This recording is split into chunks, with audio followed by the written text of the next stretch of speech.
I'd like to start with visas and the proposal by some of your EU colleagues to ban tourist visas for Russian citizens. What's your position on that? Should the EU place further limits on Russians or introduce a blanket ban? Well, this is one of the main topics which is going to be discussed, I think, tomorrow, because today we will start with the EU-Africa relations during our meeting of the foreign ministers of the EU, the Gimnich meeting, and tomorrow I will express the position of Romania to the sense that we fully support the suspension of the visa facilitation agreement with Russia, because a visa facilitation agreement is in fact a document which should come along with a certain state of affairs in the relationship between EU and the respective country. I think the accounts say that the Russian Federation is not respecting fully the provisions of the visa facilitation agreement.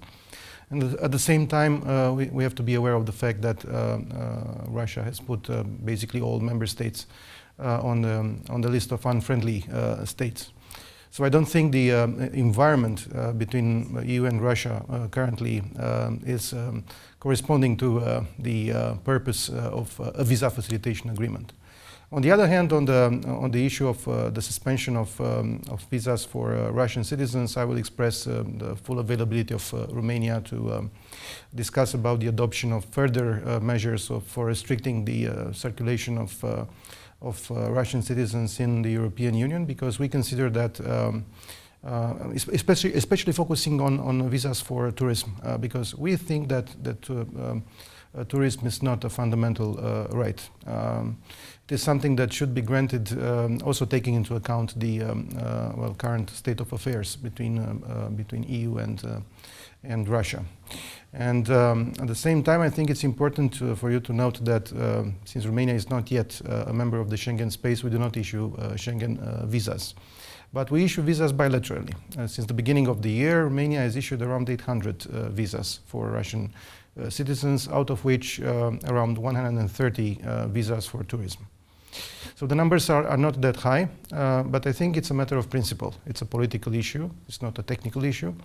And we need to discuss it and to see what are the arguments in favor and against, because there were various arguments which were expressed by member states. It is important also to see what are the views of the Commission, of the External Action Service on this matter, and to decide accordingly.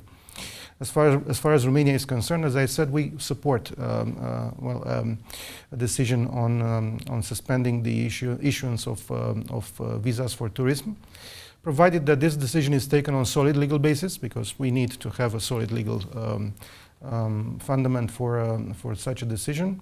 At the same time, it is also important to allow the issuance of visas for Russian citizens who are dissidents or who are running from the oppression, who are threatened by the regime. Many of these citizens are also using tourist visas. We have to be aware of that. And we have to take basically into account all such situations which represent exceptions which should not be touched by a decision of suspension. Humanitarian visas as well, medical visas. There are also other situations that might be taken and should be taken into account when we take such decisions. So a blanket ban on tourists, but exceptions for humanitarian cases and dissidents. I think this is the, as far as Romania is concerned, I think this is the right approach. In order, on one hand, to give a very clear political signal, because indeed, quite a large percentage of the Russian society is supporting President Putin's war of aggression against Ukraine. On the other hand, we have to keep the door open for those who need to be exposed to European values on one hand, and on the other hand, to protect those who are, in a way or another, opposing the regime in Russia. On energy and the energy crisis, everybody's expecting this winter to be very difficult. Romania is an energy exporter. What capacity does Romania have to boost production in electricity and possibly boost exports to help its partners next door? Well, I'm afraid Romania is not yet an export country. We are working on that because we are working on starting the exploitation of our hydrocarbon resources in the Black Sea continental shelf at the level of 2025-2026 year. And since then, well, perhaps we will also help, we will be able, and we want to be able to also help other partners in coping with the energy crisis. It is true, on the other hand, that Romania is one of the less dependent countries in terms of energy imports from other sources, including from Russia. And we work together with our partners in order to improve the capacity of the European Union to be less dependent on Russia. We will not discuss this matter explicitly during this meeting of the foreign ministers, because this is a matter for the meeting of the energy ministers, which will be convened on the 9th of September, if I remember correctly. And but this is an important, very important matter, because what is really relevant if we discuss about the relations between EU and Russia, and this is the main topic on the agenda of the informal foreign ministers meeting of today and tomorrow. If we speak about the EU-Russia relations, I think the most important issue is to be and to act in order to become less dependent, to become independent of any kind of influence from Russia. Our resilience is in fact at stake. And do you see Romania doing more to attract foreign investments, to exploit these offshore gas reserves in the Black Sea, for example, maybe having some sort of tax incentives or a cutting red tape to attract foreign investment to exploit these resources? Well, I think you should interview my colleague, the Minister of Energy, who will no doubt come to Prague and will give you more details about our plans. But we do have a plan on this issue, and we are trying to move in such a manner as to increase our energy independence. We also want to develop our production of nuclear power, and we have a plan on this as well, to develop two new reactors at our nuclear power plant in Romania. We have also embarked upon a very ambitious plan to become a hub for the development and production of small modular reactors, parts at the level of 2028, 2029. And we hope that in Romania, at that time frame, we will have the first power plant using this new American technology of small modular reactors. On grain and corn exports from Ukraine, a lot of it's going through Romania, of course. What can Romania do to increase the volume that's being shipped through the Black Sea port of Constanta and barges via the Danube as well?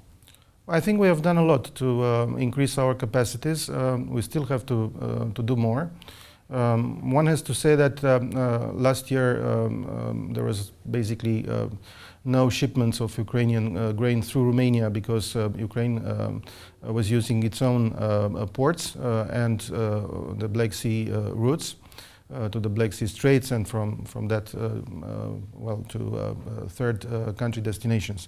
But since the beginning of the war, we have improved our capacity to facilitate the transit of these shipments, and as of 17th of August, for instance, more than 3.4 billion tons of million tons of Ukrainian grain have been shipped through Romania, which is more than a half of the total of the Ukrainian grain exports during this period.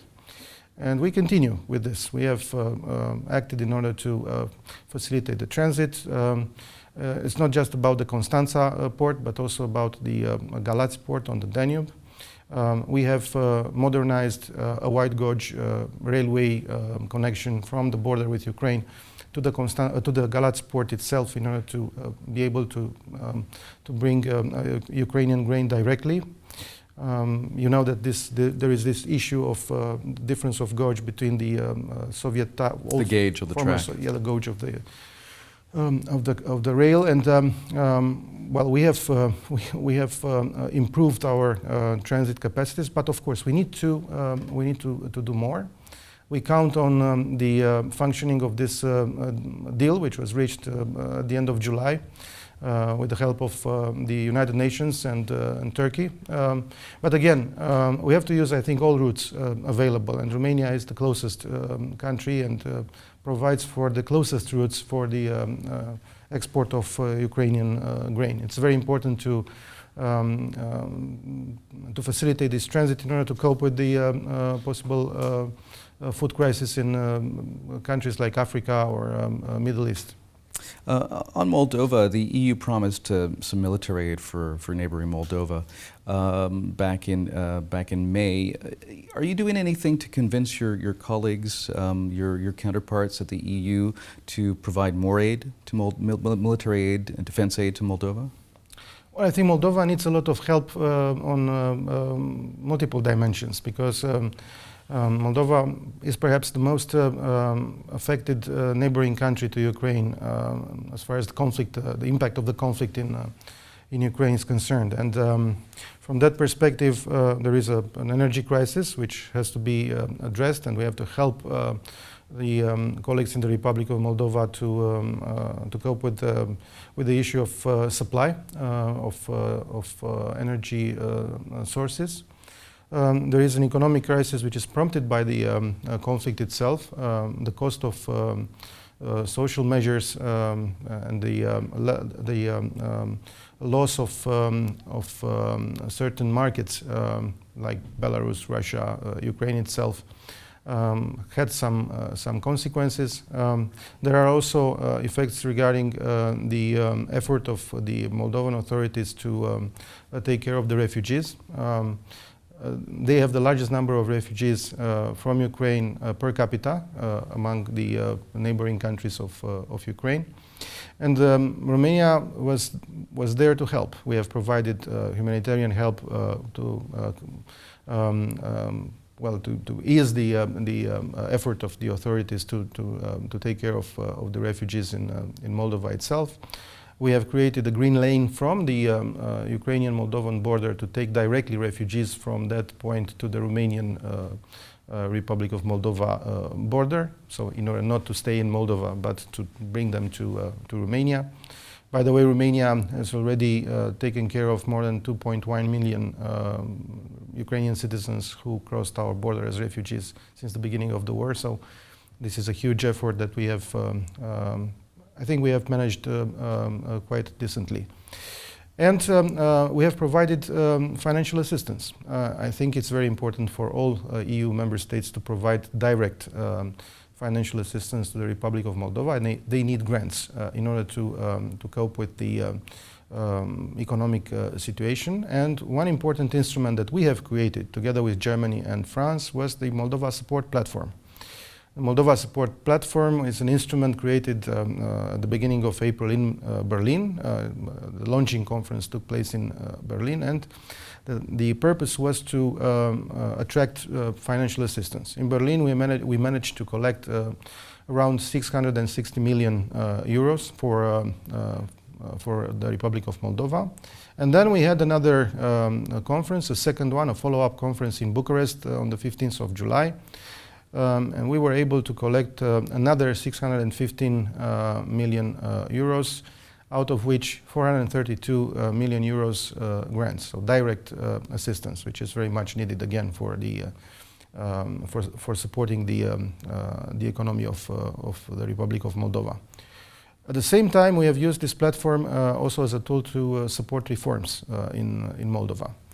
Because now Moldova is a candidate for accession to the European Union. This is an objective that we have supported a lot, and we are very glad that Moldova succeeded to get this status of candidate country to the European Union. But being a candidate status, that means that you have to perform a lot of reforms. The reforms regarding the public administration, the justice system, the fight against corruption.